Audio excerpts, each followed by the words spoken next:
ನಮಸ್ಕಾರ ಸ್ನೇಹಿತರೆ, ಮತ್ತೊಂದು ವಿಡಿಯೋಗೆ ಸ್ವಾಗತ. ಇದೀಗ ತಾನೇ ಬಂದಿರುವಂತಹ ಮುಖ್ಯವಾದ ಮಾಹಿತಿ.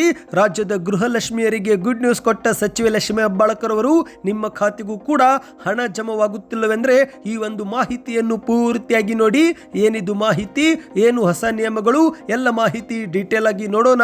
ಅದಕ್ಕಿಂತ ಮೊದಲು ನೀವು ನಮ್ಮ ಚಾನಲ್ಗೆ ಮೊದಲು ಬಾರಿ ಭೇಟಿ ಕೊಡ್ತಾ ಇದ್ರೆ ದಯವಿಟ್ಟು ಕೆಳಗೆ ಕಾಣುವ ಸಬ್ಸ್ಕ್ರೈಬ್ ಬಟನ್ ಮೇಲೆ ಕ್ಲಿಕ್ ಮಾಡಿ. ಪಕ್ಕದಲ್ಲಿ ಒಂದು ಗಂಟೆ ಕಾಣಿಸುತ್ತೆ, ಅದು ಕೂಡ ಒತ್ತಿ. ಇದರಿಂದ ರಾಜ್ಯದ ಮುಖ್ಯವಾದ ಸುದ್ದಿಗಳು ನಿಮಗೆ ಮೊದಲು ಸಿಗುತ್ತವೆ.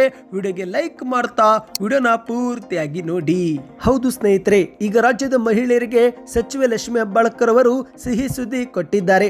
ಕರ್ನಾಟಕದಲ್ಲಿ ಮಹಿಳೆಯರಿಗೆ ಪ್ರತಿ ತಿಂಗಳು 2,000 ರೂಪಾಯಿ ಜಮೆ ಮಾಡಲಾಗುತ್ತಿದ್ದು, ಆದರೆ ಇತ್ತೀಚಿನ ಕೆಲವು ತಿಂಗಳಿನಿಂದ ಈ ಒಂದು ಹಣ ಜಮೆ ಆಗುತ್ತಿಲ್ಲ. ಇದೇ ಒಂದು ನಡುವೆ ಬೀದರ ಜಿಲ್ಲೆಯಲ್ಲಿ ನಡೆದಂತ ಪಂಚಾಯತ್ ಸಭಾಂಗಣದಲ್ಲಿ ಮಹಿಳಾ ಮತ್ತು ಮಕ್ಕಳ ಅಭಿವೃದ್ಧಿ ಇಲಾಖೆಯ ಪ್ರಗತಿ ಪರಿಶೀಲನಾ ಸಭೆಯಲ್ಲಿ ಸಚಿವೆ ಲಕ್ಷ್ಮಿ ಹೆಬ್ಬಾಳ್ಕರ್ ಅವರು ಸಿಹಿ ಸುದ್ದಿ ಕೊಟ್ಟಿದ್ದಾರೆ.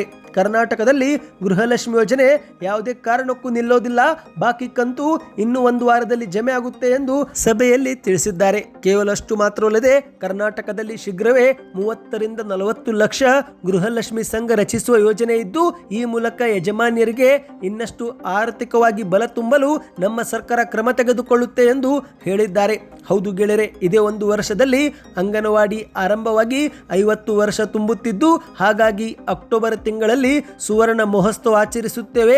ಇದೇ ಸಂದರ್ಭದಲ್ಲಿ ಗೃಹಲಕ್ಷ್ಮಿ ಸಂಘವು ಕೂಡ ಘೋಷಣೆ ಮಾಡಿ ಇನ್ನಷ್ಟು ಬಲ ತುಂಬುತ್ತೇವೆ ಎಂದು ಹೇಳಿದ್ದಾರೆ. ಇನ್ನಿದೇ ನಡುವೆ ಬಾಲ್ಯ ವಿವಾಹ ತಡೆಯಲು ಅಧಿಕಾರಿಗಳು ವಿಶೇಷ ಕ್ರಮ ತೆಗೆದುಕೊಳ್ಳಬೇಕು ಎಂದು ಸೂಚನೆ ಕೊಟ್ಟಂತ ಲಕ್ಷ್ಮಿ ಹೆಬ್ಬಾಳ್ಕರ್ ಅವರು ಮತ್ತೆ ಮುಂದಿರಿದು ಮಾತನಾಡಿ, ಇತ್ತೀಚೆಗೆ ಸ್ವತಃ ಕರೆ ಮಾಡಿ ತನ್ನ ವಿವಾಹವನ್ನು ತಪ್ಪಿಸುವಂತೆ ಅಧಿಕಾರಿಗಳನ್ನು ಕೋರಿದ್ದಂತ ಆ ಜಿಲ್ಲೆ ಬಾಲಕಿಯನ್ನ ಕರೆಸಿ ಸನ್ಮಾನಿಸಿ, ಜೊತೆಗೆ ಅವರಿಗೆ ಆರ್ಥಿಕ ಸಹಾಯ ಕೂಡ ಮಾಡಿ ಎಂದು ಸೂಚನೆ ಕೊಟ್ಟಿದ್ದಾರೆ. ಕರ್ನಾಟಕದಲ್ಲಿ ಗೃಹಲಕ್ಷ್ಮಿ ಯೋಜನೆಯಲ್ಲಿ ನಾವು ಯಾವುದೇ ಬದಲಾವಣೆ ಮಾಡುತ್ತಿಲ್ಲ. ಯಾರಿಗೂ ಕೂಡ ಈ ಒಂದು ಯೋಜನೆ ಕೈ ತಪ್ಪದಂತೆ ಅಧಿಕಾರಿಗಳು ಕೂಡ ಕ್ರಮ ತೆಗೆದುಕೊಳ್ಳಬೇಕು. ಗೃಹಲಕ್ಷ್ಮಿ ಯೋಜನೆ ಹಣದಿಂದಲೇ ಮಹಿಳೆಯರು ಸಾಕಷ್ಟು ಕಾರ್ಯಕ್ರಮ ಇಂದು ಮಾಡುತ್ತಿದ್ದಾರೆ. ಅವುಗಳನ್ನು ಪ್ರಚಾರ ಮಾಡುವುದರಿಂದ ಇನ್ನಿತರಿಗೂ ಕೂಡ ಲಾಭವಾಗುತ್ತೆ ಎಂದು ಅಧಿಕಾರಿಗಳಿಗೆ ಸೂಚನೆ ಕೊಟ್ಟಿದ್ದಾರೆ.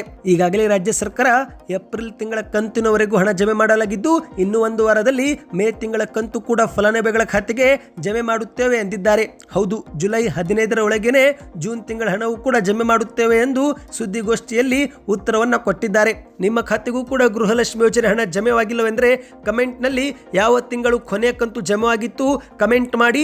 ಮಾಹಿತಿ ಇಷ್ಟವಾಗಿದ್ದರೆ ವಿಡಿಯೋಗೆ ಲೈಕ್ ಮಾಡಿ. ಮುಂಬರುವ ಮಾಹಿತಿ ಪಡೆಯಲು ನಮ್ಮ ಚಾನಲ್ಗೆ ಸಬ್ಸ್ಕ್ರೈಬ್ ಮಾಡ್ತಾ ಪ್ರತಿಯೊಬ್ಬರು ವಿಡಿಯೋಗೆ ಲೈಕ್ ಮಾಡಿ ಮತ್ತು ಶೇರ್ ಮಾಡಿ.